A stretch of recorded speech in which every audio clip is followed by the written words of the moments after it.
नमस्कार दोस्तों, स्वागत है आपका हमारे चैनल में। दोस्तों, वीडियो को शुरू करने से पहले एक बार आप कमेंट सेक्शन में आप खाटू श्याम का जयकारा जरूर लगाएं। कहते हैं जो भी व्यक्ति खाटू श्याम जी का नाम रोजाना लेता है उसके हर बिगड़े काम सुधर जाते हैं। और पुराणों में ये कहा गया है कि जो भी मानव खाटू नरेश की महिमा को सुनता है तो उसके ऊपर खाटू श्याम की कृपा बनी रहती है। दोस्तों, अगर आप भी चाहते हैं कि आप पर और आपके परिवार पर खाटू श्याम की कृपा बनी रहे तो इस कथा को पूरा जरूर सुनें।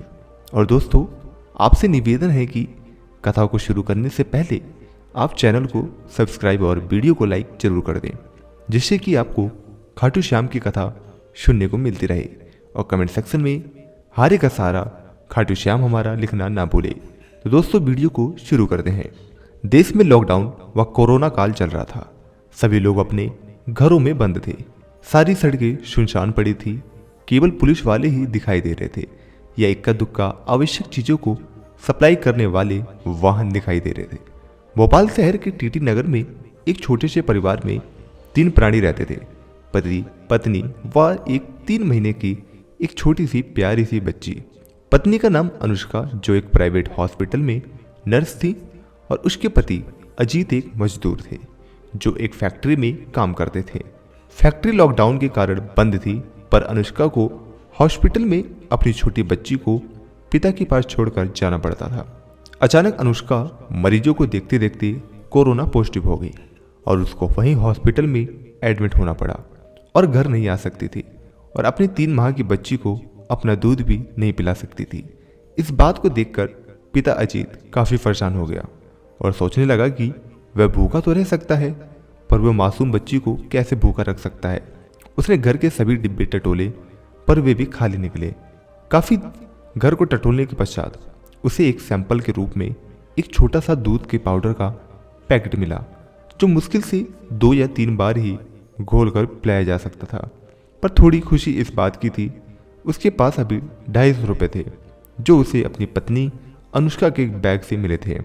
उस दिन उस दूध के पाउडर को 2-3 बार घोलकर बच्ची को पिला दिया और उसकी भूख को शांत कर दिया, पर उसको अगले दिन की चिंता सता रही थी। अगले दिन अजीत 250 रुपये लेकर अपनी बच्ची के साथ घर से दूध की तलाश में निकला, पर बाजार लॉकडाउन के कारण बंद था, पर उसने हिम्मत नहीं आ रही। लगभग 3 किलोमीटर पैदल चलकर उसे एक बड़ा सा होटल दिखाई दिया। होटल के बाहर 2 गार्ड खड़े थे। अजीत ने उन खड़े गार्ड से पूछा, क्या मुझे इस बच्ची के लिए आधा लीटर दूध मिल सकता है? मेरी ये बच्ची बड़ी भूखी है और आज सुबह उसने दूध नहीं पिया क्योंकि इसकी मम्मी कोरोना के कारण हॉस्पिटल में एडमिट है और घर भी नहीं आ सकती और न ही इसे अपना दूध भी पिला सकती है। गार्ड को छोटी मासूम बच्ची को देखकर दया आ गई। उनमें एक गार्ड होटल के अंदर गया और होटल के मालिक से उस बच्ची व अजीत की घटना सुनाई। होटल का मालिक बाहर निकला और अजीत से बोला, तुम्हें क्या चाहिए? अजीत बोला, मुझे इस बच्ची के लिए आधा लीटर दूध चाहिए, मेरे पास केवल 250 रुपये है। होटल का मालिक बोला, अच्छा, आधा लीटर मिल जाएगा, पर 200 रुपये लगेंगे। अजीत असमंजस में पड़ गया और सोचा, इतना महंगा दूध? पर दूसरी तरफ उसकी मासूम बच्ची भूख से बिलबिला रही थी। बेचारा मजदूर क्या करता, बच्ची को भूख से बिलखता नहीं देख सकता था। उसने 200 रुपये देकर आधा लीटर दूध लेकर घर आ गया। उसने दूध को गर्म करके बच्ची को पिलाया और कुछ समय के बाद वह सो गया। पर अजीत को दूसरे दिन की चिंता सताने लगी। वह अगले दिन सुबह उठा और बचे हुए 50 रुपये लेकर बच्ची के साथ दूध की तलाश में निकला, पर दोबारा से उस होटल पर जाने की हिम्मत ना जुटा पा सका क्योंकि उसके पास तो केवल 50 रुपये ही बचे थे। फिर उसने सोचा कि चलो एक बार जाकर होटल पर कोशिश करता हूँ। अजीत हिम्मत बांधकर उसी होटल पर दूध लेने के लिए पहुंचा और होटल मालिक से दूध देने के लिए काफ़ी मिन्नतें की और वहाँ, हजूर, मेरे पास केवल 50 रुपये ही है, मैं बाकी के 150 रुपये लॉकडाउन खुलने के पश्चात दे जाऊँगा। पर होटल मालिक ने उसकी कोई बात नहीं सुनी और अंदर चला गया। बेचारा अजीत बिना दूध के ही घर की तरफ रुआशा होकर चलने लगा। अजीत काफ़ी निराश हो चुका था, उसने हिम्मत ना छोड़ी। अजीत जैसे ही आगे 1 किलोमीटर आगे बढ़ा तो उसे एक छोटी सी चाय की दुकान दिखाई दी। चाय की दुकान देखती ही उसके मन कुछ आशा की किरण जगी, पर इस चाय की दुकान पर 4-5 पुलिस वाले चाय पी रहे थे। पुलिस वालों को देखकर अजीत डरने लगा और सोचने लगा कि ये पुलिस वाले लॉकडाउन के नियम तोड़ने के आरोप पर मेरे ऊपर जुर्माना ना कर दे और जेल में बंद ना कर दे। उसके पास तो केवल 50 रुपये ही हैं, पर वह बड़ी हिम्मत करता हुआ साथ में डरता हुआ चाय वाले की दुकान पर पहुंचा। अजीत पुलिस वाले से नजर चुराते हुए चाय वाले से बोला, भाई मेरी छोटी सी बच्ची भूखी है और उसकी मम्मी हॉस्पिटल में कोरोना के कारण एडमिट है, जो कि मेरी पत्नी है, पंचशील हॉस्पिटल में नर्स है। मुझे इस बच्ची के लिए आधे लीटर दूध चाहिए, मेरे पास केवल 50 रुपये ही बचे हैं। चाय वालों को उस पर कुछ दया आ गई, क्योंकि उस चाय वाले की भी एक छोटी सी बच्ची थी जो कि वह अपने माँ के पास ठीक प्रसार से रह रही थी। चाय वाला अपने खोखे के अंदर गया और एक प्लास्टिक की थैली में लगभग 1 लीटर दूध भर के ले आया और बड़ी सहानुभूति दिखाते हुए अजीत को दे दिया।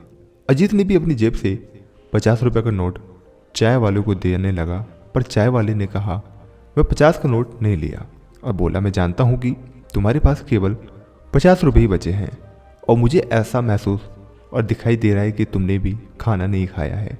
चाय वाले फिर दोबारा से अपने खोखे के अंदर गया और अपना टिफ़िन खोला और बोला, इस टिफ़िन में 4 रोटी आई है, 2 रोटी तुम खाओगे और 2 रोटी मैं खाऊंगा।